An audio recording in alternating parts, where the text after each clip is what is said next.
Ikaze mu yindi video itaze kuba ndende cyane. Uyu munsi tugiye kuganira ku rwigano. Ntuzigere wigana umuntu n'umwe kuri internet cyangwa se mu bundi buzima busanzwe, kuko ubuzima tubona hano hanze ibyo abantu batwerekana ibyo baba bashaka ko tubona. Mu buzima busanzwe usanga barashavuye kuri internet, ugasanga umuntu ari kuri internet arishimye cyane, afite ibyishimo birenze urugero, ubona mbese yaranezerewe yarageze yajya. Nyamara mu buzima busanzwe usanga rwose yarashavuye amerewe nabi cyane, mbese ubona ari umuntu wigunze wihebye cyane. Kuri internet uzahasanga couple zishimye cyane, zimeze neza cyane, ubona zishyize hamwe, nyamara mu buzima busanzwe batajya banavugana.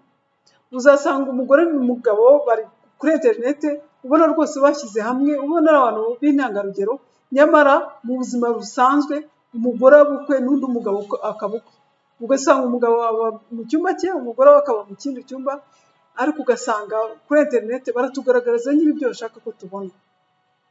Urugero rumwe n'urw'umugore yabonye umugabo we yapostinze, umugore we yamuhaye indabo kuri Saint-Valentin. Aragenda ageze mu rugo ashwana n'umugabo we kubera ko umugabo we nta ndabo yamuhaye, nta mupostinga. Kuki utapostinga buri munsi? Kandi umugabo akana kamupostinga buri gihe. Reba yamuhaye indabo, reba yamuhaye kado, reba yagize gute. Nibyo abona kuri internet. Wenda umugabo wawe we indabo ari kuzibaramo nk'imifuka ya sima, ari kuzibaramo nk'imisumari yo kubaka, ari kuzibaramo nka fagitire y'amazi, ari kuzibaramo. Ugasanga wowe urigana uriya kuko we yamuhaye ikintu runaka, wowe umugabo atakiguhaye, ugasanga murashwanya. Ibyo nibyo duhora turwana nabyo muri coaching, kandi byaturutse cyane cyane mu kwiganana. Ukigana umuntu ngo deba kanaka umugabo we yamuguriye imodoka imeze gutya, reba kanaka yaguze imodoka imeze gutya, indi yayiretse kuko irashaje yaguze inshyashya. Kandi wowe mu by'ukuri mu buzima bwawe ntumeze nkawe, ntufite, wenda uriya afite ibyo yagezeho cyangwa se bafite uburyo babipanze, wowe nturagera kuri icyo kintu, cyangwa se imipangu yanyu mu rugo rwanyu ntabwo imeze nk'iyabo. Bafite ibyo bapanze, bafite uko bagenda babijyanisha, nkuko nawe babwiye, bafite umurongo ngenderwa mu rugo rwabo. Utagomba wowe kwigana ngo usange murashwana hagati yanyu, cyangwa se umugabo ugasanga arashwana n'umugore ngo kuki utajya upostinga, kuki upostinga abana, kuki utampostinga. Reba umugore w'akana akapostinga umugabo we, njyewe ntabwo ujya upostinga n'umunsi n'umwe, ntabwo ujya ushyira kuri stati yawe. Ibyo byose ni ukwigananwa, ni ubwiganwa mu buzima busanzwe, ni ubwiganwa kuri internet, ni ubwiganwa ku ikoranabuhanga, kuri social media. Ntugomba kwigana umuntu n'umwe rero ko yakoze ikintu iki n'iki, wowe wenda utagikoze, yagikoze ku buryo yabipanze, wowe imipangu yawe rero itandukanye n'iyi, cyangwa se urugo rwe rutandukanye n'urwawe. Umurongo ngenderwaho mu rugo rwanyu utandukanye n'uwo murongo ngenderwaho mu rugo rwawe. Cyangwa se niba muri abafiyanse, umuhungu n'umukobwa bakundana, ugasanga kuri internet umukobwa arabona ngo uriya muhungu yasohokanye n'inshuti ye, njyewe ntabwo ujya unsohokana n'umunsi n'umwe. Uriya mukobwa yasohokanye n'inshuti ye, njyewe nta na rimwe uransohokana n'umunsi n'umwe. Ugasanga ibyo bintu byose barabishwaniye, ugasanga rimwe na rimwe baratandukanye kuko atamusohokana, cyangwa se atamuhaye kado, atamuhaye ibintu runaka kuko yabonye mugenzi we yabihaye uwo bakundana, cyangwa se uwo bakundana yabimuhaye. Ibyo byose ugomba kureka rwose kwigana umuntu n'umwe. Baho kuri wowe, kuri gahunda yawe, baho ku buzima bwawe uko wabupanze, baho ku buryo utagomba kwigana n'umuntu n'umwe uwo ari we wese. Kuri internet rero uzasanga umuntu afite imodoka nziza cyane, nziza rwose, marike iheruka. Ugasanga buri gihe afite imodoka nziza, nyamara atariye, ariyo yakodesheje cyangwa se ariyo yatiye. Icyo gihe rero numwigana ngo kanaka yaguze indi modoka, ntimunaherukana, ntuzi niba yayiguze cyangwa se ntuzi bimeze gute. Ugasanga uramwiganye, indi wari ufite urayigurishije, cyangwa se ufashe credit kugira ngo ujye kugura imodoka kuko kanaka nawe wabonye yaguze imodoka imeze kuriya. Kuri internet habaho abantu bateye neza, bafite taye nziza cyane, mbese ubona ukareba ugasanga mbese sinzi ukuntu bateye, nyamara wibuke ko photoshop. ugasanga photoshop ariyo yabigizemo uruhare. Ntugomba kwigana umuntu n'umwe ngo uriya muntu ameze gutya na gutya ameze gutya na gutya, ugasanga rimwe na rimwe harabiyicisha inzara kugira ngo bamere nk'uriya muntu babonye kuri internet, nyamara mu buzima busanzwe atari ko ameze. Mu buzima busanzwe ameze ukundi gusanzwe ari kubera gusa photoshop yabigizemo uruhare, imbaraga za photoshop.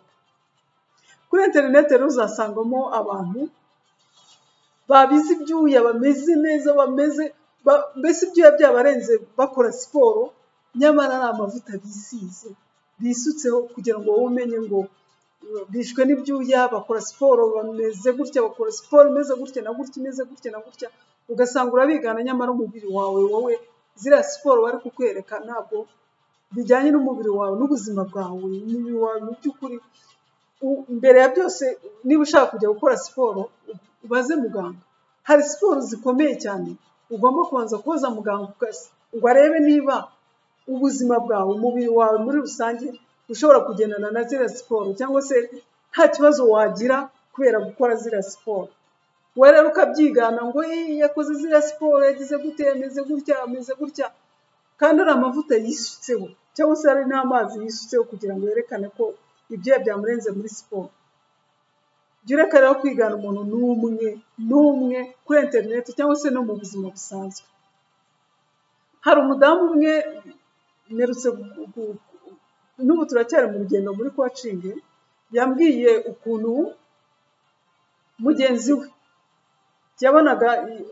yabonaga mugenzi we yaguze intebe nziza, yajyaho kumusura agasanga yaguze intebe, cyangwa se yajyaho kumusura agasanga afite tapi nziza cyane, yajyaho kumusura agasanga afite za taburo nziza zimanitse mu nzu iwe, ubona rwose ari taburo nziza cyane nziza atazi rwose ahantu azigurira. Ugasanga buri gihe arahora muri credit kugira ngo agure ziriya taburo, arahora muri credit kugira ngo agure intebe. Rimwe na rimwe ugasanga yashwanye n'umugabo we kubera ko yamubwiye ngo tugure ibi n'ibi, tugure ibi n'ibi, ziriya ntebe tuzigurishe, zirashaje, ntabwo ari nziza, ntizigezweho. Ugasanga zino ntebe zitwa bazita, sinzi ukuntu bazita mu gifaransa, ngo je commence la vie. Ziriya ntebe ni je commence la vie, ntabwo ari intebe nziza, ntizigezweho muri iki gihe, tuzigurishe tugure izindi. Ugasanga buri gihe barahora muri ibyo bintu, umugabo we yaramutesheje umutwe, ashaka buri gihe kugura ibintu bishya, ashaka guhindura iriya ekara ni ntoya, hagezweho inini, ekara nini, reka dufate credit tugure ekara, uku kwezi tuzafate credit tugure ekara nziza kugira ngo mbese tugendane n'ibigezweho. Ugasanga ikintu icyo ari cyo cyose arashaka kugihindura buri kwezi, kuko yasanze mugenzi we kwa mugenzi we aho ageze asanze hari ikintu gishya, agashaka kugihindura kuko mugenzi we nawe yahinduye. Mugenzi we yateguye ibi ngibi, hategurwa gutya mu nzu yabo hateguye gutya, reka nanjye ngomba kubishaka nkabitegura. Ugasanga arahora mu myenda, cyangwa se ugasanga gahunda bapanze mu rugo arayica buri gihe, ugasanga barashwana n'umugabo kubera ko agenda ahindura ibintu buri munsi. Ibyo yakopeye kwa mugenzi we, ibyo yahiseho mu nzira, akabona ko ugomba kubishyira kanaka yambaye imyenda imeze gutya, ngomba nanjye kuyihindura, ngomba kugura imyenda, ngomba kugira gutya. Ugasanga buri kwezi arashaka ko agura imyenda, nyamara amafaranga ntayo. Amafaranga hari ikindi bayapangiye, amafaranga wayapanze kuri ubu buryo bumeze gutya na gutya, bumeze gutya na gutya, ariko wowe ugashaka kumva ko ugomba kwigana mugenzi wawe ibyo yakoze nawe ubikore. Kanaka basigaye bajyana abana ku ishuri, tugomba no kujya tubajyana. Ugasanga arashaka kubajyana ku ishuri kandi hari imodoka ibatwara ku ishuri kandi bakayishyura, kuko hari ibigo bimwe na bimwe usanga bavuga ngo nubwo wamwizanira ugomba kwishyura n'amafaranga ya transport. Ugasanga barahora mu madeni, barahora bishyura amafaranga y'ubusa kuko abana babijyaniye kandi bafite imodoka igomba kubajyana ku ishuri kandi bayishyuye.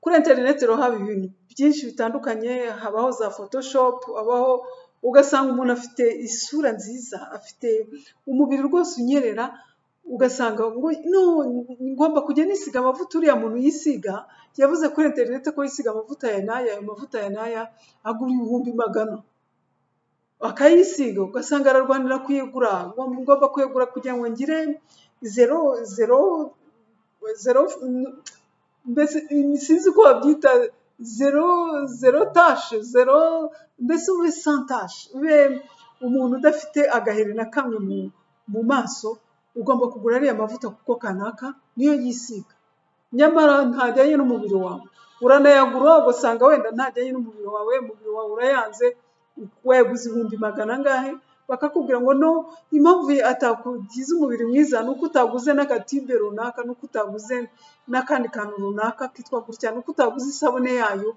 ugasanga urahura muri ibyo ngibyo uratanguza amafaranga nibyo usanga ingo nyinshi muri iki gihe ari byo bapfa usanga ingo nyinshi zitandukana cyangwa se zihora zimeranye nabi kubera urwo rwiganwa gusa ntuzigane umuntu n'umwe rero haba kuri internet haba no mu buzima busanzwe kuko kwiganana ntaho bikugeza ahubwo birakuzambya bizambya umubano wanyu bizambya umubano hagati yanyu bizambya ekonomi yanyu bizambya iterambere ryanyu ntuzagire umuntu n'umwe wigana ugasanga no umuturanyi wanjye afite vaze zimeze gutya ziriho indabo zimeze gutya ngomba kujya kugura indabo nkazishyira hariya kandi mu by'ukuri wenda indabo zihari zaruzuye ntugifite ahantu zo kuzitereka kwiganana ntabwo ari ikintu cyiza cyica ekonomi cyica imibanire cyica ubuzima cyica iterambere cyica ibintu byinshi cyane ugomba kubaho ubuzima bwawe uko wabugennye utagombye kubaho ubuzima kuko kanaka abayeho buriya buzima kuko kanaka agenda gutya ugomba kugenda gutya kuko kanaka akora iki ugomba kugikora kuko kanaka ntabwo ari byiza ugomba kureka kwiganana n'umuntu n'umwe